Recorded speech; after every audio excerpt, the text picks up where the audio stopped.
I will file a complaint on. Go ahead, do it. Ooh. Go ahead. Go give me my fucking lawyer, nigga. You think Whoa, this whoa, is- whoa, whoa, whoa, whoa, whoa, whoa, whoa, whoa.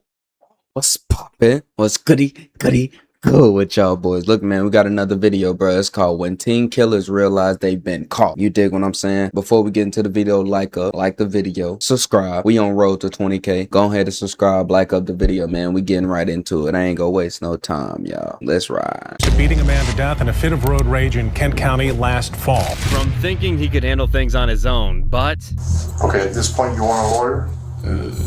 Maybe not. to realize they can't outsmart the police. What you did? That boy said you maybe guys now. did, they heard what was said and what happened. Here are 3 instances when teen killers realize they've been caught. Starting with the case of Derek, who not only killed his mother, but also called the police on himself. I see officers. Do I leave?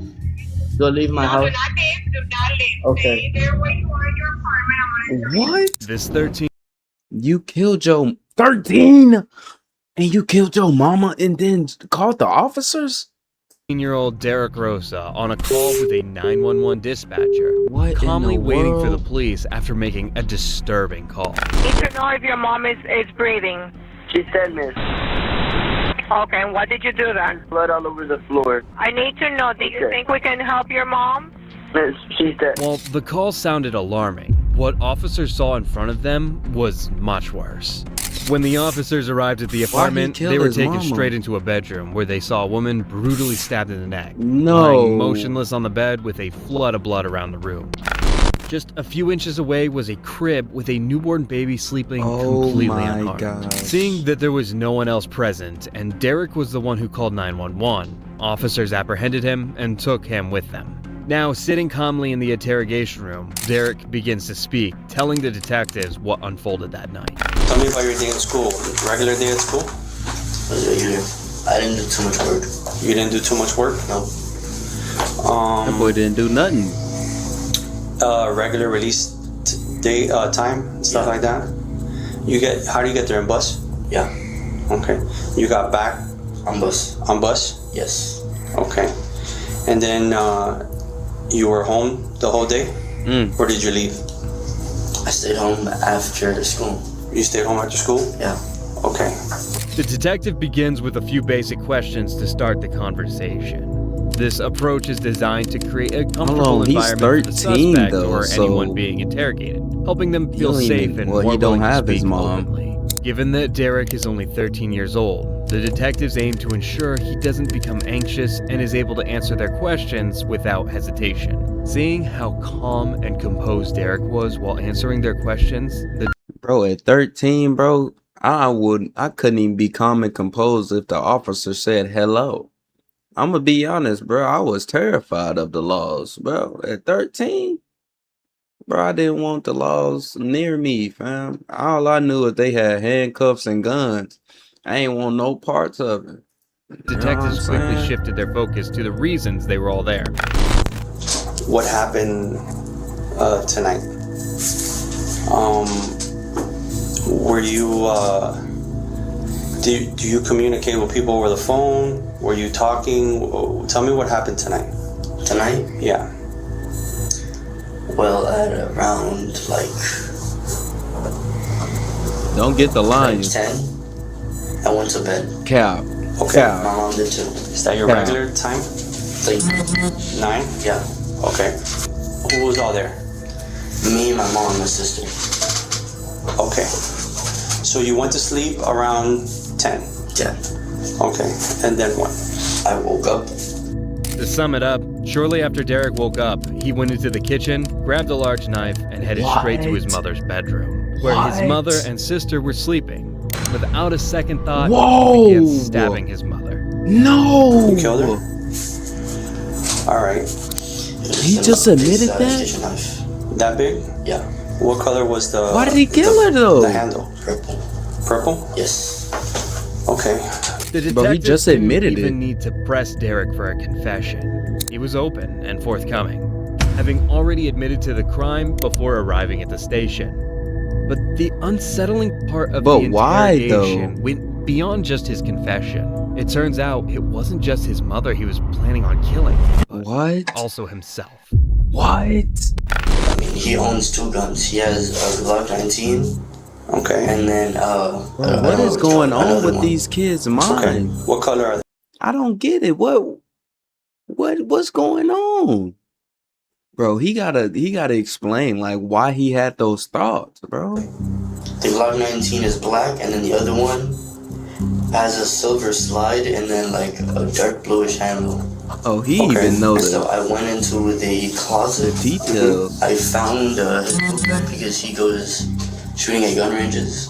Okay. I grabbed the gun. I put the magazine in the gun. I Okay. pulled back the slide, but I didn't want to shoot myself. Okay. I intended to shoot myself before, but I couldn't. Listen to Derek. The detectives began to suspect that there was something more complex at play. Derek's Something? detailed explanations suggested that he might be suffering from a mental illness. Although a definitive Yeah, he's psycho. diagnosis had not I been don't made at think that so. point, I don't know. his elaborate planning indicated the possibility of paranoia or delusions. These conditions involve believing that others are out to harm them or that they are part of a larger conspiracy, which can lead to violent or self-destructive behavior. For example, right before the murders, somebody Derek was probably- seen on a door cam talking to his mother in Spanish. He asked, "Why do you always tell me don't run?" This might seem like a small thing, but it could have a big effect on Derek's mental state. So, he might be getting bullied. He might be getting bullied. It's possible that this conversation influenced him and led him to focus his violence on his mother instead of harming himself. And then what did you do? I decided to call my friends to tell them what happened. And No I said way. goodbye to my friends. You Oh called my them gosh. before you decided to try to shoot yourself or afterwards? After. Okay. How many friends did you call? Only one. What's his name? I don't know his real name. He's an online friend.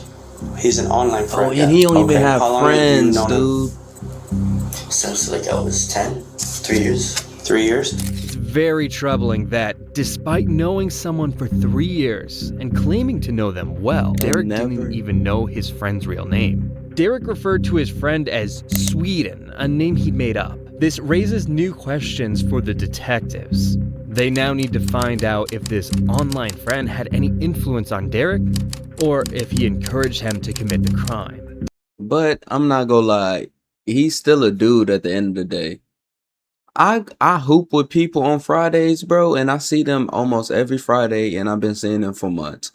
I don't know most of their names. I'm gonna be honest with you. I don't know. I just call them bro. I just be like, yo, bro, fam. Whatever, you know what I'm saying? I don't be remembering their names, but in this situation, bro, Derek you told better the remember detectives these names. that after he killed his mother, he sent his friend 3 pictures, 2 of his dead mother and 1 of himself with bloodstains on his hands. At this point, the detectives needed to understand why Derek committed such a terrible act. However, Derek then suddenly changed his behavior, adding more confusion to the case. Did you stab your mom? Can I go to the bathroom before I answer that? Yes, Huh? of course. Of course. Give me 1 second.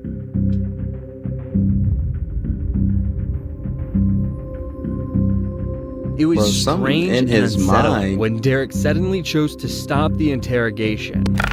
After committing such a horrific act, he seemed completely unfazed and disconnected from reality. Man, After he the just interview, detached. Derek was charged with his mother's murder. He is currently being held in adult jail without bond, and his trial is still ongoing. The reason behind Derek's actions Dang. remain unclear to this day, but Christian's intentions had been very clear from bro, the that's beginning. insane. Hold Thi- on, bro. He's 13 in a big jail. He's most definitely getting taken care of. Not in a good way at all, but you know what I'm saying? Bro, I don't even got much to say, bro. It just went all out the water. Oh my gosh. And he's still he's still on trial. Like they haven't sentenced him at all. That's a murder. It should be a limit. It don't matter how old you is, bro. It should be a limit. Like you murder, you get 15 years, like, you know what I'm saying? This is 18-year-old Christian Hillman, who is currently being held in Kent County Sheriff's Department after beating up and severely injuring 64-year-old William McFarland. No, Here's the deal, okay? I called you. You graciously answered the phone, asked you to come in. You was like, yeah, absolutely. According to those who knew Christian, he was a man with a very short temper and would get he a worked crash up out over the slightest of things. He also had an odd obsession with being perceived as a tough, no-nonsense guy.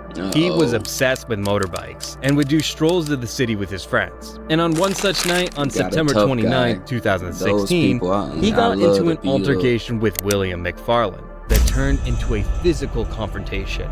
Christian easily managed to overpower William and viciously kicked him until he was unconscious and unresponsive. Throughout the interrogation, Christian tried to keep up the facade of being unhinged and tried to manipulate the officers to take his side. A lot of money, too. You got a job working anywhere right now?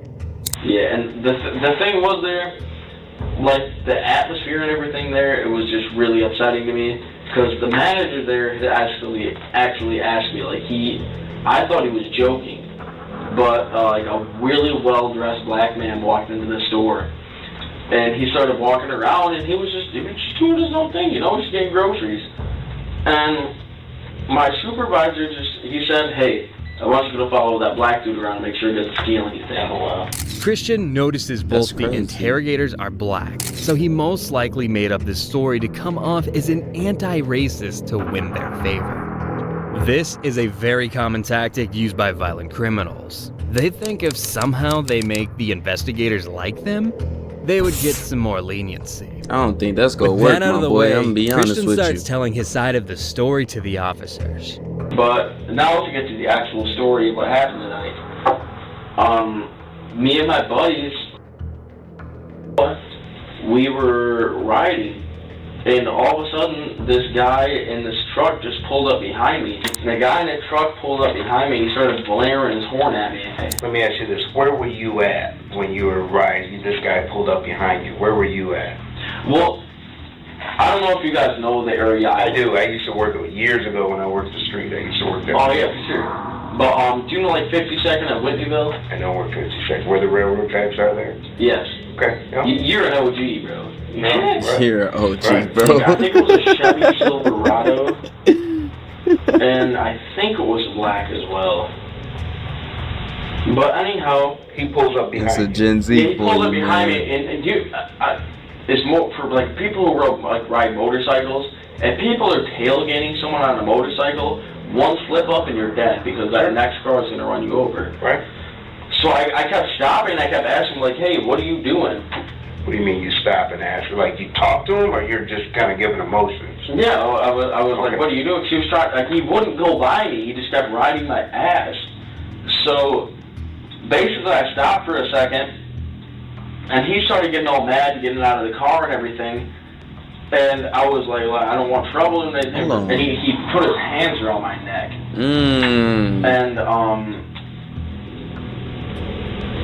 And there was a thorough ass beating after that. There was a thorough ass beating after that. Honestly, I feel like I was in self-defense, though. You feel like what? Self-defense, though, because he really did attack me first. Okay. Yeah. Okay. But you brutally beat that boy or that man, that old man. Oh no, he was already down the street. He didn't see it happen, but he pulled right up at the last second. Oh. Okay. Yeah, so he really didn't witness anything, as a matter of fact. There was only two of us. Okay. Witnesses saw 3. So. He's a white dude, got really long hair. Okay. I just want you guys to know that he had absolutely nothing to do with this. That's fine. Look, I wasn't there, man. So, he has really long hair? Yeah. What color? It's like darker brown. Notice that the detective has adopted a nonchalant demeanor as he's listening to his side of the story. A nonchalant demeanor can make the suspect uncomfortable, as they can perceive the detective as uninterested or dismissive. They might even feel uneasy or pressured to say more in an attempt to engage the detective, often incriminating themselves in the process. It also makes it that's seem like smart. the detective Okay. knows more than he actually does, which may prompt the suspect to tell the truth out of fear of being called out. Is he gonna tell the Lie. truth though? Could I put these handcuffs on? No, you don't have to put them on. Alright. Those aren't handcuffs. Those are ankle cuffs. You go around your ankle. Hell yeah. What? And Why would you ask to get handcuffs on you, bruh? He wanna go to jail, bro. He wanna go to jail. Let's lock him up. Let's lock him up. He already wanna put cuffs on. So let's put him in cuffs and put him in a cell, bruh. You know? he, basically what happened is I asked him, like, why are you following me? Like, why are you, because I pulled over into a church parking lot to let him go by, and he stopped. And then I honestly think he was intoxicated. I don't believe him. I ain't gonna lie. I don't believe Because him. he got out and he was slurring his words and everything. Oh, he was a big dude. But he got out of the car and he put his hands around my neck like he was trying to strangle me. Did he say anything? Yeah, he was talking a lot of stuff. What'd he Put say? his hands around your neck, and Like, it was like a really hard, it wasn't just like a plaything. He was trying to strangle me. And then what did you do? Well, like I used to be an ex-heavyweight boxer. An ex-heavyweight boxer. He basically he hit Hold on, bro. He used to be an ex-heavyweight boxer. For who? me in the face once, and then I just lost my shit. Okay. Like I don't know. Like I really feel bad about it. Like I really don't like resorting to violence. Like I hate violence, man. But I just lost my temper. Well, basically, he tried to pick me up. He was like, oh, I can guarantee you he was intoxicated. Okay. And he got out of the car and he was like, what are you gonna do? Tried to put his hands on my neck and everything, grab my neck. So I got him off me and I hit him in the face a few times. He started to like stumble down. With what? With what? What'd you hit him with? My hands. Okay. Okay. And then I was about to say. basically What did he find? I kept hitting him and I was telling him to please stay down before I have to hurt you more. So I just had to completely make sure like he was immobilized, he couldn't hurt me, he couldn't hurt my friends. Me and my buddies just took off and went back to my house and sat down for a minute, contemplated what happened. You and your buddies, who, I mean, you said it 3 times. I mean, who else was with you? You said you and your buddies at the beginning, you just said it. So who else was there? It was I know somebody you're with you, my boy. that you don't want to get this person in trouble because he may have been there and not been. The fact of the matter is it's 3 of you. So, I mean, we know this. Oh yeah, well there was... Okay. He left the old man gargling and immobilized in the parking lot and That's didn't crazy. bother calling 911. Unfortunately for Christian, there was an event in the church on the same day of the assault, and the attendees witnessed everything firsthand. And He don't his side even of the know. story did not match theirs. So for a case like this, it's simple. So I he mean, was we just talked lying to the witness. whole What'd you time. see? What'd you hear? Who did what? Who did what next?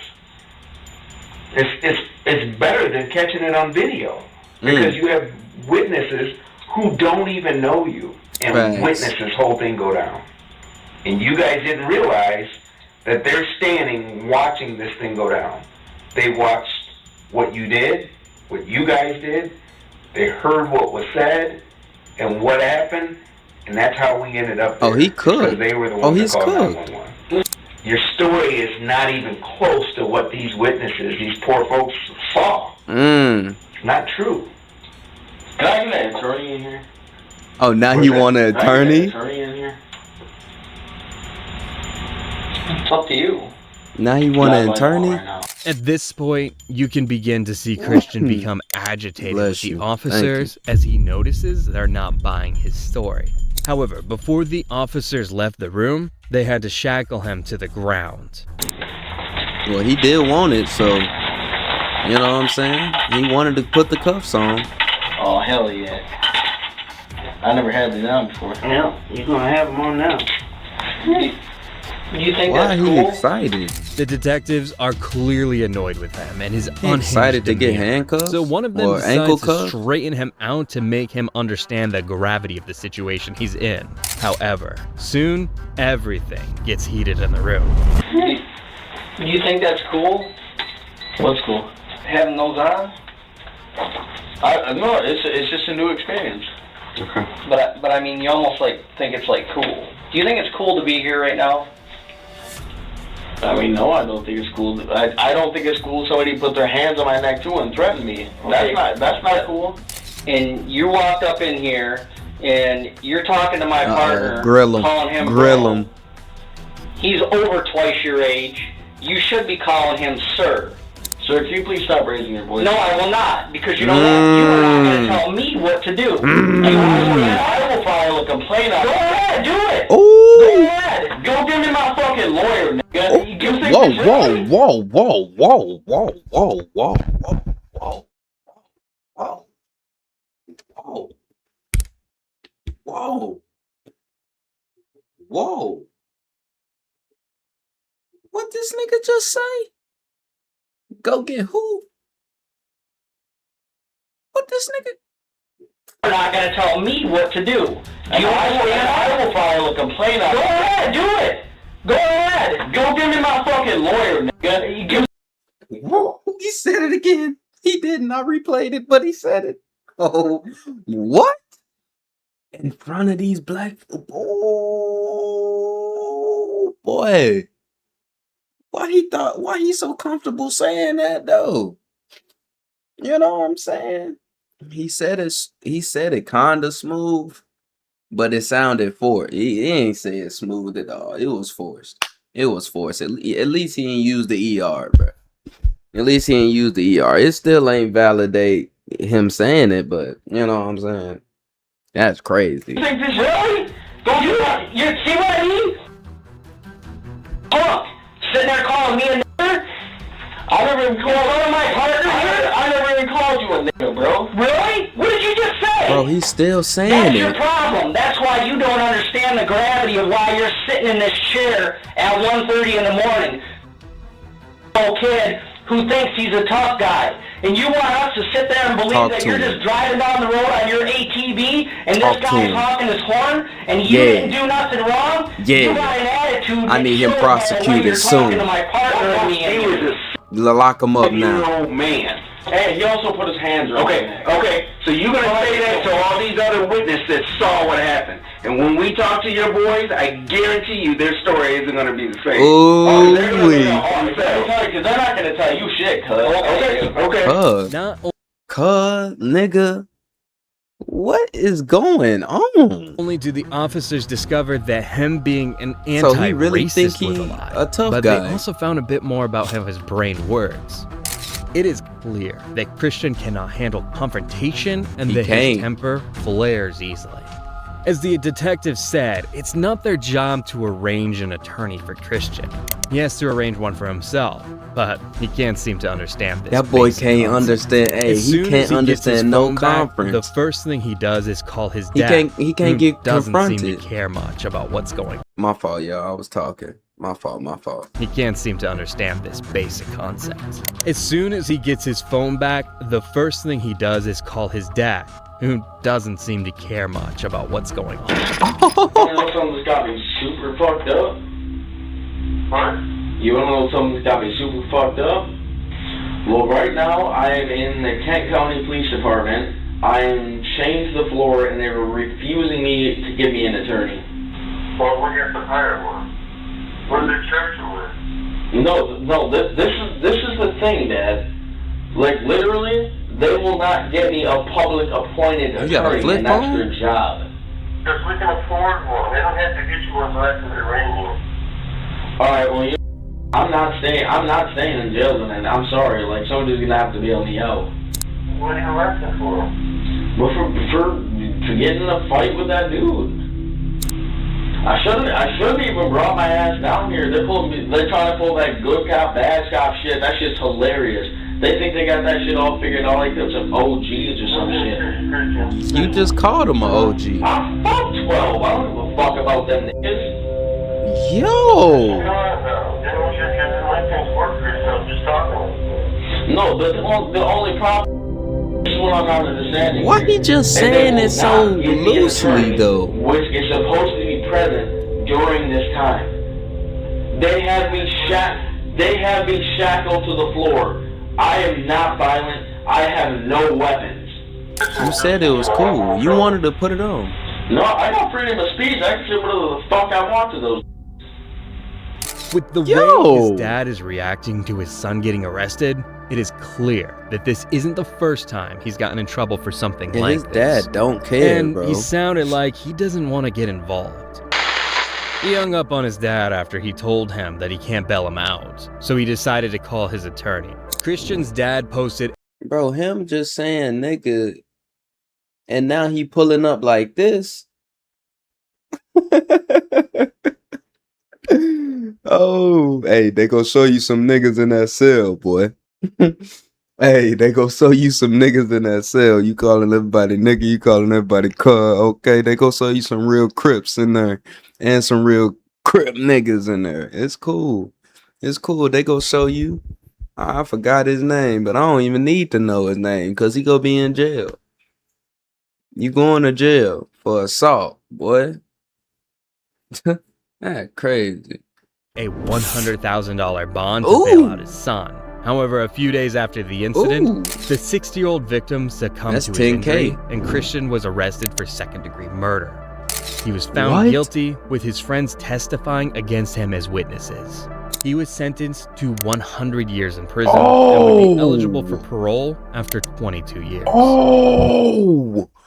Hold on, hold on. That's not the same dude. That's the same dude? Call his attorney. Christian's dad posted a $100,000 bond to bail out his son. However, a few days after the incident, the 60-year-old victim succumbed to his injury, and Christian was arrested for second-degree murder. Oh my God. He was found guilty, with his friends testifying against him as witnesses. He was sentenced to 100 years in prison and would be eligible for parole after 22 years. Come on, while that's Christian's justice. victim never had the chance. Now he go be screaming nigga all day. 100 years in that prison, 122 in that year, 122 years in prison. Get right, Glo. You right. But yeah, 122 years. Keep calling boys niggas. Keep calling them cuz. Keep wanting to be a tough guy. That's a lot of tough guys in prison. They go show you who the real tough guy is. You hear me? To explain what happened, Thomas's victim was able to give a detailed account and even called the police herself during the ordeal. Oh, I'm being stabbed, and it's on Haggis Road, and I love Thomas, and protest, please. What? Yeah, I can't hear you. What did you say happened there? What? What did you say happened? I'm being stabbed! You said you were stabbed? Stabbed in the stomach, stabbed in the neck. Why's he saying that like that? Help, please, please. Haggis Drive. Oh. Okay, who else is there? Oh. Through the eye? Oh. Hello? I just got a knife to my head. No way. Who has a knife to your head? I'm dead.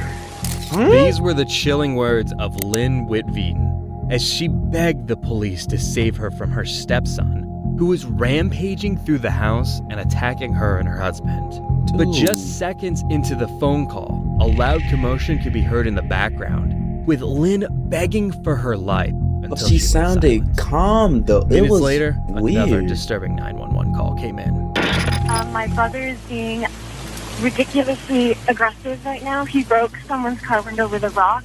Okay. He took mushrooms at 8 o'clock tonight, and I don't... So somebody else Oh from there, man, somebody else psychedelics. from their girls just called in. Do you know anything about that? Okay, he's at my dad's house, and he's broken into the house. No. We're outside in a car, me and my mom. Okay. I can see him through the front window, and he's sitting by the front door. I don't know if he has a weapon, but he's dangerous because he's attacked. This time, it was Christina, who requested immediate police response after her brother, Thomas Chan, had broken into their father's house. And it was the same house from where officers had received a call from Lynn. When officers arrived, they were first met by a young Paul Thomas covered in blood. He was holding a knife and kneeling on the front porch, praying. When officers approached him, Thomas began shouting, claiming that he had performed God's work. And the house was a place of sin infested with devils. He even begged the officers to put a bullet in his head. Thomas was so out of control that it took 4 officers to restrain him and put him in the patrol car. But that wasn't the only shocking part. As the officers entered the house, Yo, he just bodied that nigga, was so out of control that it took 4 officers to restrain him and put him in the patrol car. But that wasn't the only shocking part. As the officers entered the house, they were met with a gruesome scene. Broken glass was scattered everywhere. Blood was smeared across the rooms. And they found 2 bodies covered in blood. Dr. Andrew Chan, who lay motionless with severe stab wounds, and Lynn Whitveen, who was barely alive. Lynn was taken to the hospital, and Thomas was brought to the station, where he spent the night trying to regain his composure. The next day, after Thomas was informed of the previous night's events, he was seated for an interrogation with the detective. How old were you when your parents split up? I understand it was like 13 years ago. Does that sound about right? I don't wish that's right. Okay. They do live fairly close to each other, so you're able to kind of go back and forth between the 2 houses, which is good. I don't wish that's right. No, he ain't answering a thing. He ain't answering a thing. You took something that you shouldn't have, and it led to a pretty horrible incident. I don't wish to answer right now. Thomas chose not to answer any of the detective's questions, despite her multiple attempts. He hoped to frustrate her and eventually make her leave the room. He made sure his stance was clear and recorded, thinking it might help if the detective tried any illegal tricks to make him talk. But while he might have thought he was being smart, the detective was even smarter and knew exactly how to get Thomas to open up. The detective used the silent trick, where interrogators become completely silent to create discomfort and anxiety in the suspect, encouraging them to talk.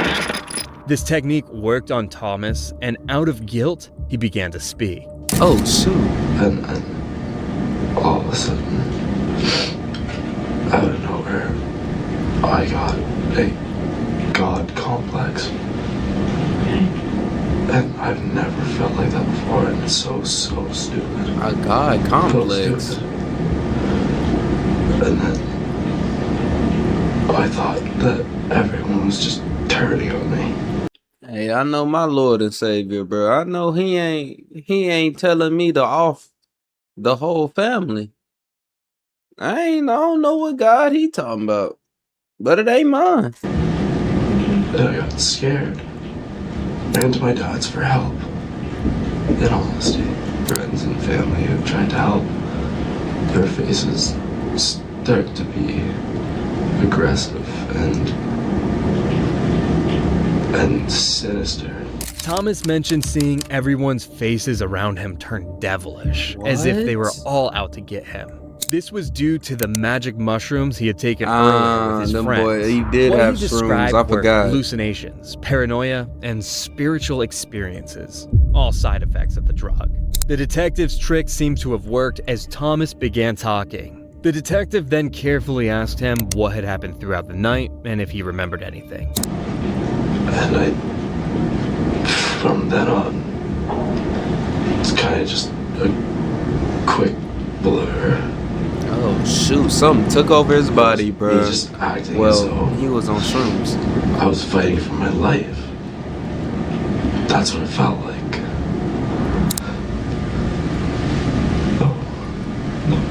No, like I remember like coming at him, but as soon as like came at him, everything just kind of blanks out. And I don't know where or how I hit him. I just remember seeing his face, and it just wasn't his face. His eyes looked like they were all black. His hair was all black and growing on end. Thomas struggled to remember the details of the previous night. He mentioned having a godlike feeling after taking the drugs, even though he wasn't a religious person. He tried to answer every question, but was nearly overwhelmed by his emotions. At this point, the detective realized that if Thomas stopped talking now, it would be hard to get him to open up again. So she used his dad as a way to keep him talking, knowing that Thomas's guilt would make him want to confess everything. This strategy worked, and Thomas continued to provide as much information as he could. The detective seemed to revisit the same information a few times. This might have been to visualize the events accurately, or to ensure that Thomas was completely sober during the interrogation so that his statements couldn't be used against him in court. Being that I was in the police car, and then I closed my eyes. Okay. And I felt jostling and all this, and I was meditating again, which I think that's like where I went wrong, when I really started to get into my head and like really let things run. Thomas's account of the events seemed genuine because his actions and emotions lined up with what he was saying. His hand movements and facial expressions matched the details of his story, and he kept eye contact while talking, which usually suggests sincerity. He showed real emotions like fear and guilt that fit the serious nature of what he was describing. All these clues, along with the detective's observations, really pointed to his him brain. being truthful about what happened. Seeing this, the investigator strayed away through a harsh question. Have you ever thought about killing your dad? Never, no, I've never thought about killing anyone. But you So killed you're your saying pops. that you did not set out to go to your dad's house to kill. To be safe. Because I thought my mom and sister and everyone was turning against me. This might have been done because Thomas had already given his side of the story multiple times. If he changed his account now, it would create inconsistencies that could be used against him in court. Like once or twice, yeah. And every other time it's been like a life-changing thing for me. Like before that I was smoking weed like every single day. I felt that. Like all last year, I probably smoked weed every single day for like a year and a half, and it was seriously debilitating me. And then I took shrooms, and after that, I totally saw that like I don't need to do this. Mental illness. Yeah, you going through it, brother. FYI, y'all, if y'all ever go take some shrooms, I personally never took it. You know what I'm saying? But if y'all ever do, make sure y'all in a good headspace. If you depressed or anything, bro, you will do something crazy and your trip won't be good, bro. It's just chemical imbalance in my brain, causing depression. When did that all start? Probably grade 11. But the weeks leading up to coming home, I started feeling a lot better, and I stopped smoking weed, and I did all this great things, and had a whole new drive. Good stuff. And then this happened. The worst possible thing relapsed. So you were feeling better in the last few weeks, no weeks leading up to the 19th. That's what happened when Thomas y'all stood trial relapsed. for second-degree murder, attempted murder, and aggravated assault. He was He found getting life. guilty of reduced charges of manslaughter and was sentenced to 5 years in prison. Wait. What?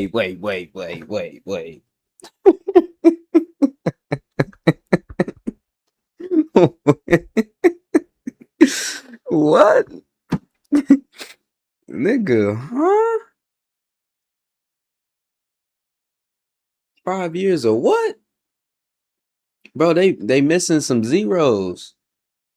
Hold on, bro. They missing some zeros on that 5 after that 5. Was found guilty of reduced charges of how you go reduce? You can't reduce that life.